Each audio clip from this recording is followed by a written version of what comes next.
ସୁରମା ଏକ ମନଛୁଆଁ କାହାଣୀ ନିଶ୍ଚୟ ଶୁଣନ୍ତୁ। ଝିଅରୁ ବୋହୂ, ବୋହୂରୁ ମା, ମା'ରୁ ଜେଜେମା। ଅନେକ ଦୂର ହେଲେ ବି କାଲି ପରି ଲାଗେ ସବୁ ଘଟଣା। ଚୁଲି ଫୁଙ୍କି ଫୁଙ୍କି ଜୀବନର କିଛି ଅଂଶ ନିଆଁ ସାଥିରେ ଜଳି ପୋଡ଼ି ପାଉଁଶ ହୋଇଯାଏ। ବାକି ଥିବା ଅଳ୍ପ ଜୀବନକୁ ବେଶ୍ ଅନୁଭବ କରନ୍ତି କ୍ରିଷ୍ଣାବେଣୀ ଏକ ଭିନ୍ନ ରୂପରେ। ବର୍ଷେ ହେବ ସେ ଆଉ ଚୁଲି ଫୁକନ୍ତି ନାହିଁ, ଗ୍ୟାସ୍ ଚୁଲାରେ ରୋଷେଇ କରନ୍ତି। ପୁଅମାନେ ମୋବାଇଲ ଫୋନ୍ଟିଏ ଦେଇଛନ୍ତି ବୋଉକୁ। କେତେ ଆଦରରେ ବୋଉ ନାଁ ରଖିଥିଲେ କ୍ରିଷ୍ଣାବେଣୀ। କ୍ରିଷ୍ଣାବେଣୀରୁ ସୁରମା। ମାଜି ଘଷି ହୋଇଯାଏ ସମୟ ସାଥିରେ ଜୀବନଟା। ସେମିତି ନାଁଟା ବି ଅପଭ୍ରଂଶ ହେବାଟା ଅତି ସାଧାରଣ କଥାଟିଏ। କ୍ରିଷ୍ଣାବେଣୀଙ୍କ ସାନ ପୁଅ ସୁରେନ୍ଦ୍ର ଅତି ସୁନ୍ଦର ଗୁଲୁଗୁଲିଆ ଛୁଆଟିର ମା' ହେବାର ସୌଭାଗ୍ୟ ଅର୍ଜନ କରି କ୍ରିଷ୍ଣାବେଣୀରୁ ସୁରମା ହେବାକୁ ବେଶୀ ସମୟ ଲାଗିନଥିଲା। ସମୟ ବିବର୍ତ୍ତନର ମୂକ ସାକ୍ଷୀ। ଜୀବନର ଅନେକ ସର୍ତ୍ତ ଦ୍ରବୀଭୂତ ହୋଇଯାଏ କାହାଣୀ ଭିତରେ। ସମୟ ବି ହିସାବ ରଖେନି ଏତେ କଥା। ମାରାତ୍ମକ ଯକ୍ଷ୍ମାରେ ଆକ୍ରାନ୍ତ ହୋଇ ସୁରେନ୍ଦ୍ର ପ୍ରାଣତ୍ୟାଗ କରିବା ପରେ ସାଇ ପଡ଼ିଶା ଗାଁରେ ସମସ୍ତେ ସୁରମା ବୋଲି ଏବେ ବି ଡାକନ୍ତି। ସୁର ନାଁ ଶୁଣିଲେ କଲିଜାଟି ପଥର ହୋଇଯାଏ। ବାରଣ୍ଡାରେ ଏପଟରୁ ସେପଟ ଯାଏ ଅନାନ୍ତି ସେ। ସୁର ଦୌଡ଼ି ଦୌଡ଼ି ତା' ଆଡ଼କୁ ଆସୁନି ତ। ବଞ୍ଚିଥିଲେ ସେ କୋଉ ନା କୋଉ ସହରରେ କଲେକ୍ଟର ହୋଇଥାନ୍ତା। ବଡ଼ ପୁଅ ଗୁଆଲିଆରେ ଇନକମଟ୍ୟାକ୍ସ ଅଫିସର, ସାନ ପୁଅ ତହସିଲଦାର ରାଇରଙ୍ଗପୁର ତହସିଲରେ। ସବୁ ବଦଳିଯାଏ ସମୟ ସାଥିରେ। କେତେ ପଦଚିହ୍ନ ବିଲୁପ୍ତ ହୋଇଯାଏ ପୃଥିବୀ ପୃଷ୍ଠରେ, ଆଉ କିଛି ହୃଦୟରେ ଛାପିଯାଏ। ସ୍ୱଭାବ ଚରିତ୍ର ତ ଜନ୍ମରୁ ପରିପକ୍ୱ, ବଦଳେନି ସମୟ ସାଥିରେ। କ୍ରିଷ୍ଣାବେଣୀ ବୋହୂ ହୋଇ ଆସିବା ପରେ ପ୍ରତିଦିନ ଘର ଆଗରେ ଝୋଟି ଦେଉଥିଲେ। ସକାଳ ହେଲେ ଗୋବର ପାଣି ଛିଞ୍ଚୁଥିଲେ ଘର ଅଗଣାରେ। ମାଣବସା ଗୁରୁବାର ହେଲେ ଅଗଣା ସାରା ରଙ୍ଗ ବେରଙ୍ଗର ଝୋଟି ଆଙ୍କୁଥିଲେ ସେ। ସଞ୍ଜ ହେଲେ ସଞ୍ଜଦାନୀ ଦେଇ ଶଙ୍ଖ ଫୁଙ୍କୁଥିଲେ ପଶ୍ଚିମ ଆକାଶକୁ ମୁହଁ କରି। ଆଜି ସୁରମା ଠିକ୍ ସେମିତି। ସୂର୍ଯ୍ୟ ଉଦୟଠୁ ସୂର୍ଯ୍ୟାସ୍ତ ଭିତରେ ଦିନଚର୍ଯ୍ୟା କଣ୍ଠସ୍ଥ। ଭୁଲ ହେବାର ପ୍ରଶ୍ନ ଉଠୁନି। କ୍ରିଷ୍ଣାବେଣୀରୁ ସୁରମା ଏକ ଲମ୍ବା ଅନୁଭବ। ଖାଲି ନାଁ ବଦଳିଛି ସିନା, ସ୍ୱଭାବ କିନ୍ତୁ ବଦଳିନି। ତା' ବାଦେ ସେ ଆଡ଼ୁ ସାନ ବୋହୂର ଫୋନ୍। ଆମ ଜିନିଆର କାଲିଠୁ ପରୀକ୍ଷା, ମଙ୍ଗଳା ଠାକୁରାଣୀ ପାଖରେ ପୂଜା ଦେଇ ଆସିବ। ବଡ଼ ପୁଅର ଫୋନ୍, ମା' ଟୁକୁନାର କାଲିଠୁ ଜେଇ ମେନ୍ ପରୀକ୍ଷା। ତାରିଣୀ ପାଖକୁ ନଡ଼ିଆ ପଠେଇବୁ। ଯେମିତି ନାତି ନାତୁଣୀଙ୍କ ପୂଜା ଠିକା ନେଇଛନ୍ତି ଜେଜେମା।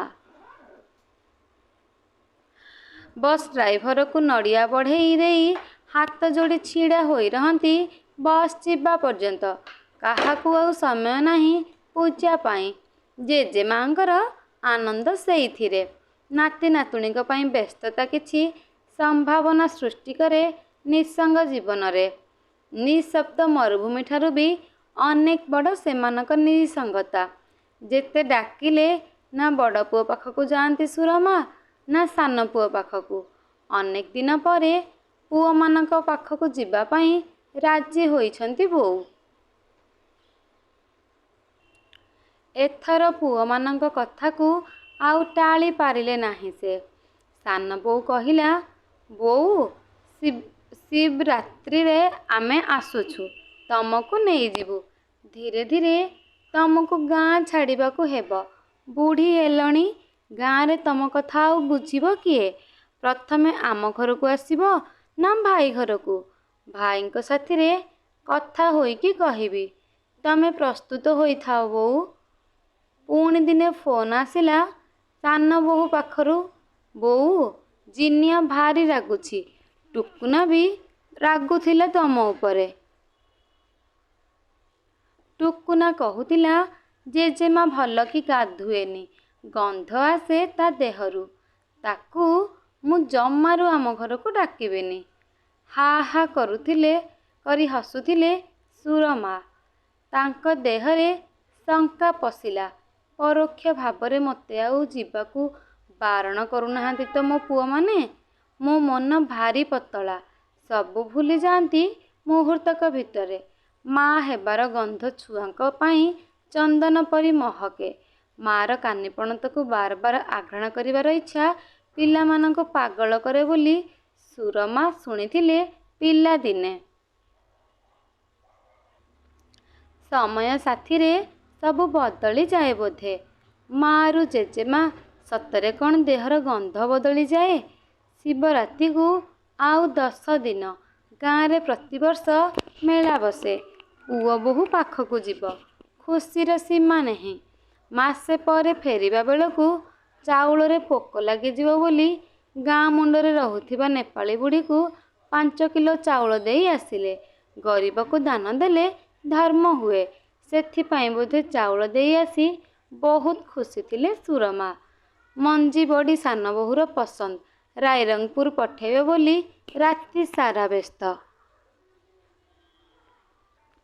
କଖାରୁ ମଞ୍ଜି, ଚାଉଳ, ବିରି ସବୁ ମାପଚୁପ କରି ପାଣିରେ ବତୁରେଇ ରାତି ଶେଷରେ ଶୋଇବାକୁ ଗଲେ ସେ। ଟୁକୁନା ପାଇଁ ଖଜୁରୀ ଗୁଡ଼ରେ ରାଶି ଲଡ଼ୁ ଭାରି ପ୍ରିୟ ଟୁକୁନାର। ଗ୍ୱାଲିୟର ପଠେଇବେ। ଆଉ 2 ଦିନ ପରେ ଶିବରାତ୍ରି। ସାନ ପୁଅ ରାଇରଙ୍ଗପୁର ମଫସଲିଆ ଜାଗା ବୋଲି ଶୁଣିଛନ୍ତି ସେ। ଘର ପିନ୍ଧା 5ଟି ଶାଢ଼ୀ ବେଗ୍ ଭିତରେ ରଖିଲେ। ପୁଅ ଘରେ ଯା କିଛି ପିନ୍ଧିଲେ ବି ଚଳିବ। ସାନ ବୋହୂ ସେମିତି କିଛି ମନରେ ନିଏନି। ଶୁଣିଛି ଗ୍ୱାଲିୟର ବହୁତ ବଡ଼ ସହର। ବଡ଼ ବୋହୂ କିଛି କହିଦେଲେ ଭାରି ବାଧିବ। ଗନ୍ଧ କର୍ପୂର ଦିଆ 5ଟି ଶାଢ଼ୀ ବାକ୍ସରୁ କାଢ଼ି ଅଲଗା ଗୋଟେ ବେଗ୍ ଭିତରେ ରଖିଲେ ସୁରମା। ଯିବା ସମୟରେ ଶାଢ଼ୀ ବାଛିବାକୁ ଆଉ ସମୟ କେଉଁଠି ହେବ? ଆଗରୁ ପ୍ରସ୍ତୁତ ସେ। କିଏ ଜାଣେ କାହା ଘରକୁ ଯିବାକୁ ହେବ? ପାଖ ଘର ଶିବା ବୋଉ ସାଥିରେ ଭାରି ମିଳାମିଶା। କହିଲେ ଦେଖ, ମୁଁ ମାସେ ପାଇଁ ପୁଅ ବୋହୂ ଘରକୁ ଯାଉଛି।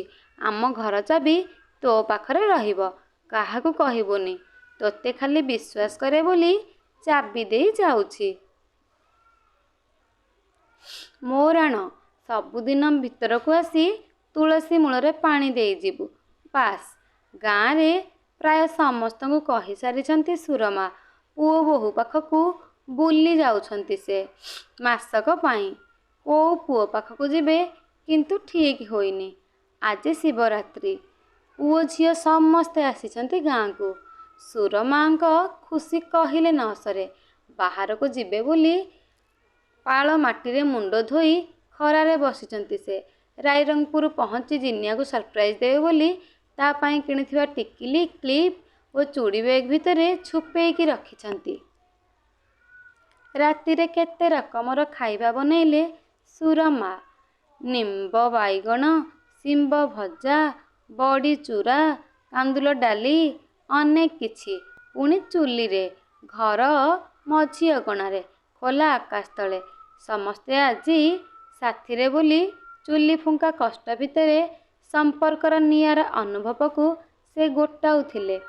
ଅତିକ୍ରାନ୍ତ ବୟସରେ କିଛି କଷ୍ଟ ଆନନ୍ଦ ଦିଏ ମନରେ। ଚୁଲି ରନ୍ଧା ଭାରି ସୁଆଦିଆ ବୋଲି ସମସ୍ତଙ୍କୁ ବୁଝଉଥିଲେ ସୁରମା। ତାଙ୍କ କଥା ଶୁଣି ହସି ହସି ଗଡ଼ୁଥିଲେ ସମସ୍ତେ। ଖାଇସାରି ସମସ୍ତେ ଗପିଲେ ସୁରମାଙ୍କ କୋଠରୀ ଭିତରେ। ଗପୁ ଗପୁ ଟୁକୁନା ଆଉ ଜିନିଆର ପାଦରେ ଗରମ ରସୁଣ ତେଲ ଲଗାଉଥିଲେ ସୁରମା। ବୋଉ, କାନ୍ଥରେ କ'ଣ ସବୁ ଲେଖିଛ କହିଲ? 4-3 ମାନେ? ମାର୍ଚ୍ଚ 4 ତାରିଖରେ ଟୁକୁନାର ଜନ୍ମଦିନ। 11/7 ମାନେ ଜୁଲାଇ 11, ଜିନିଆର ଜନ୍ମଦିନ। ଆଉ ଏଇ ବୁଢ଼ୀ ବୟସର କ'ଣ ମନେ ରହୁଛି?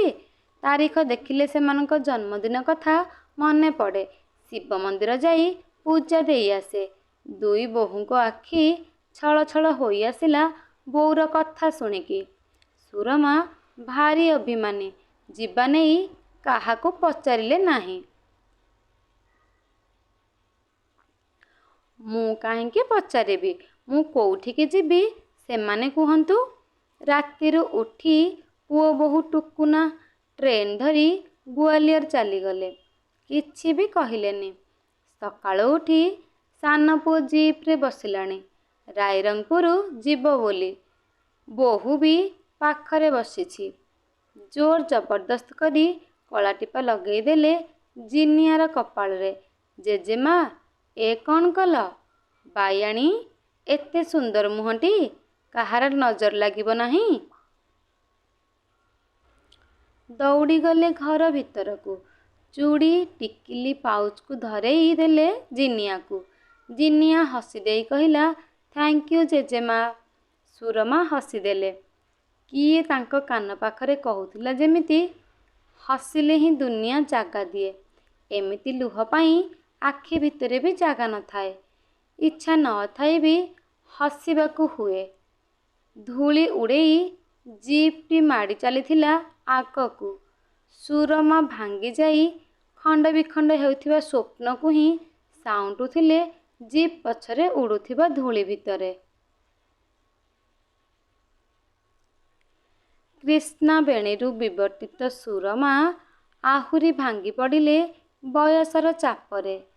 70 ବର୍ଷର ବୁଢ଼ୀ ବେଞ୍ଚ ଉପରେ ବସି ପଡ଼ି ଦୀର୍ଘଶ୍ୱାସଟିଏ ମାରିଲେ। ହଉ ଯାଆନ୍ତୁ ସମସ୍ତେ। ସୁରର ସ୍ମୃତିକୁ ନେଇ ମୋତେ ଏଇ ଘରେ ବଞ୍ଚିବାକୁ ହେବ। କଳା ବିଲେଇ ପୁଅର ଜିପ୍ ଆଗରେ ରାସ୍ତା କାଟିଲା। ମା ତାରିଣୀ, ମୋ ସାନ ପୁଅ ଭଲରେ ଭଲରେ ରାଇରଙ୍ଗପୁର ପହଞ୍ଚୁ। ନଡ଼ିଆଟିଏ ସହୁଛି। ଶ୍ରୋତାବନ୍ଧୁ, ଯଦି ମୋ ଗପଟି ଭଲ ଲାଗିଲା ତେବେ ଗପଟିକୁ ଲାଇକ୍ ଆଉ ସେୟାର କରିଦେବେ। ଯଦି ମୋ ଚ୍ୟାନେଲରେ ନୂଆ ଥିବେ ତାହେଲେ ଚ୍ୟାନେଲକୁ ସବସ୍କ୍ରାଇବ୍ କରିଦେବେ ଆଉ ବେଲ୍ ଆଇକନକୁ ଦବାଇ ଦେବେ, ଯାହାଦ୍ୱାରା କି ମୁଁ ଅପଲୋଡ଼ କରୁଥିବା ଭିଡ଼ିଓର ନୋଟିଫିକେସନ୍ ପ୍ରଥମେ ଆପଣ ପାଇପାରିବେ। ରହିଲି, ନମସ୍କାର।